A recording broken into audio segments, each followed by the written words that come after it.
Body in ear and nose. तो मैं अभी foreign body in ear explain करूंगी। तो इसका मतलब बस यही है कि हमारे ईयर में कोई भी फॉरेन बॉडी का एंट्री होना, तो उसमें क्या क्या हो सकता है, जैसे कि टॉयज हो सकते हैं, सीड्स हो सकता है, वेजिटेबल के छोटे छोटे पार्ट्स हो सकते हैं, पेन की लीफ हो सकती है, या कुछ भी हो सकता है ना। और ये नॉर्मली होता तो बच्चों में है, लेकिन ऐसा नहीं है कि सिर्फ बच्चों में ही होगा, मतलब बड़ों में भी हो सकता है एक्सीडेंटली। उसके बाद इसमें आते हैं कि क्लासिफिकेशन क्या है फॉरेन बॉडी के, मतलब कौन कौन से फॉरेन बॉडी जो है वो एंट्री कर सकते हैं।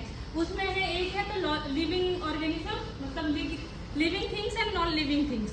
तो लिविंग थिंग्स में जैसे कोई भी नमस्कार दोस्तों, जीव है, जैसे आज कि हम आपको इंसेक्ट हो बताएंगे गया, कि दो स्विच इंसेक्ट हो गया, फ्लाइज हो गया, और नॉन लिविंग में हो गया वेजिटेबल्स, बीन्स एंड सीड्स। ये भी दो चीज में कैटेगराइज है, जो कि है hygroscopic and non hygroscopic. Hygroscopic का मतलब है कि कोई भी चीज जो है वो वॉइस के कांटेक्ट में आए तो वो बड़ा हो जाता है, जैसे कि सीड्स है, वेजिटेबल्स है, अगर पानी मिले उनको तो वो थोड़ा सा तो साइज में इंक्रीज होते ही हैं, तो वो होता है हाइग्रोस्कोपिक इसका मतलब। और नॉन हाइग्रोस्कोपिक का मतलब कि वो अपने जो ओरिजिनल शेप एंड साइज है उसमें ही रहेगा। उसमें वो हो गया जैसे बीड्स हो गए, स्टोन्स हो गया, रबर हो गया, मेटेलिक ऑब्जेक्ट्स हो गए।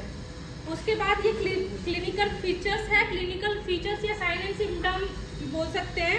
तो सबसे पहले तो history of foreign body entering in the body into the year, मतलब कोई भी चीज बच्चों में एंट्री हुआ है तो पेरेंट्स से या किसी से पता तो चली जाएगा कि उसकी हिस्ट्री क्या है। बच्चा मान लो कोई खेल रहा हो तो उसमें सीड्स वगैरह या किसी चीज की एंट्री हो गई, तो सबसे पहले हिस्ट्री का पता लगाएंगे। उसमें क्या होगा, ईयर में पेन होगा, टिनिटस होगा। टिनिटस का मतलब है ringing sensation in the ear, झंझनाहट जिसे बोलते हैं। तो वो नॉर्मली हमारे ईयर वैक्स होता है, उस टाइम पे भी हम सबने फील किया होगा उस चीज को। उसके बाद discomfort and nausea and vomiting. तो कोई बता सकता है कि ईयर में कोई भी ऑब्जेक्ट जाने का मतलब नोजिया एंड वोमिटिंग क्यों हो रहा है?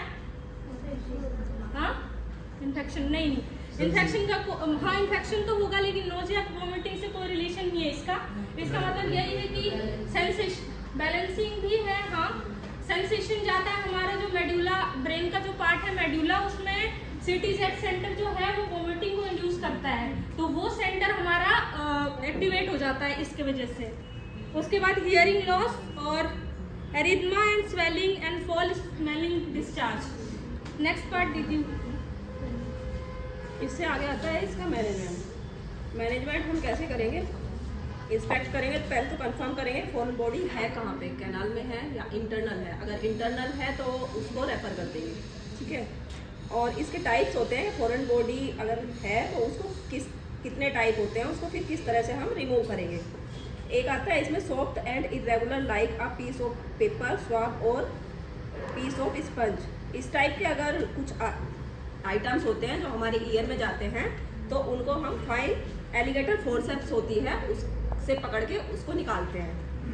दूसरा है smooth objects like seeds, grains, metallic object. अगर इस तरह के आइटम होते हैं तो उनको सीलिंग से हम निकाल सकते हैं। थर्ड आता है इंसेक्ट्स। इंसेक्ट्स को फर्स्ट हम मारेंगे, उसको किल करेंगे, उसके बाद मिनरल ऑयल से या iodine, then remove dead insects को फोर्सेप्स की हेल्प से उसको निकाल लेंगे। फिर आता है शार्प ऑब्जेक्ट। शार्प ऑब्जेक्ट अगर आप आइडेंटिफाई कर पा रहे हैं तो उसके लिए हमें कुछ नहीं करना है, क्योंकि वो ब्लीड कर सकते हैं, उसको हमें रेफर करना होता है। ईएनटी के लिए हम रेफर कर देंगे उसको। अच्छा, जब हम उसको रेफर कर देंगे ईएनटी स्पेशलिस्ट के पास, तो उसके बाद भी हमें